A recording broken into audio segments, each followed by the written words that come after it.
quand je vois un lieu comme ça, si vous voulez, avec une montée, et ça correspondait bien comme un diptyque que j'avais fait avec une autre photographie, où c'était un escalier qui descendait.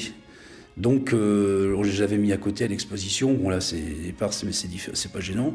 Mais il y avait un peu les deux pendants. C'est-à-dire que l'escalier, l'autre, était blanc. Vous voyez, et donc, ça fait tout à fait. Et il descendait. Et on voyait la ville beaucoup plus large. Donc là, ce qui m'intéressait, c'était déjà le rapport à la perspective. Très dépouillé, parce qu'il y a une maison, un arbre, un escalier. Bon, l'escalier prend beaucoup de place. Mais je vous dis, il a cette, comment on pourrait dire, cette présence qui fait que pour accéder à la hauteur, on est obligé de gravir beaucoup d'obstacles peut-être. C'est un peu comme ça que je les ressens, si vous voulez. Et il nous oblige à penser la vie, quoi. Enfin, notre propre vie, bien évidemment, ou la vie en général. Et donc, quel choix on fait? Alors, la maison... parce que j'ai continué toujours à photographier des maisons un peu étranges, enfin toute proportion gardée, comme le cinéaste Alfred Hitchcock, que j'aime énormément, qui photographie toujours des maisons un peu... les maisons sont des décors d'étrangeté incroyables.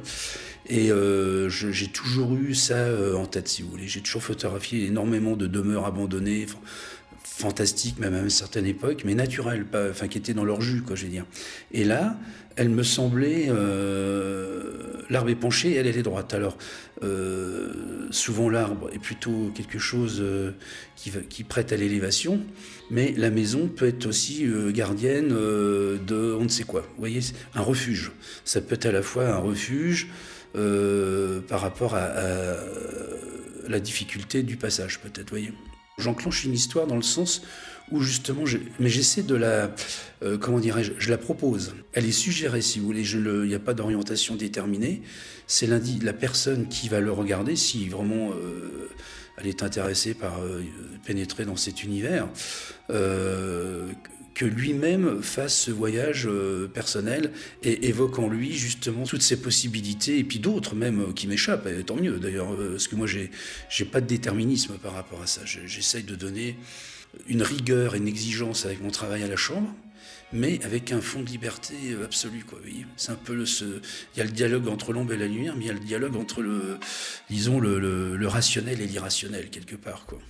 Donc j'essaye vraiment de faire en sorte que l'homme ne soit pas désaccordé de la nature, même dans une ville comme Le Havre, qui est très angulaire, enfin très minérale, comme vous dites justement, et même dans un lieu comme ça, faire en sorte que le béton devienne lui-même source, si vous voulez, d'élévation, quoi. Moi, je le vois pas comme quelque chose de négatif. Je le vois comme quelque chose de positif aussi. C'est quelque chose qui permet à l'homme aussi justement d'y trouver sa place et puis de vivre en harmonie avec l'existence, quoi.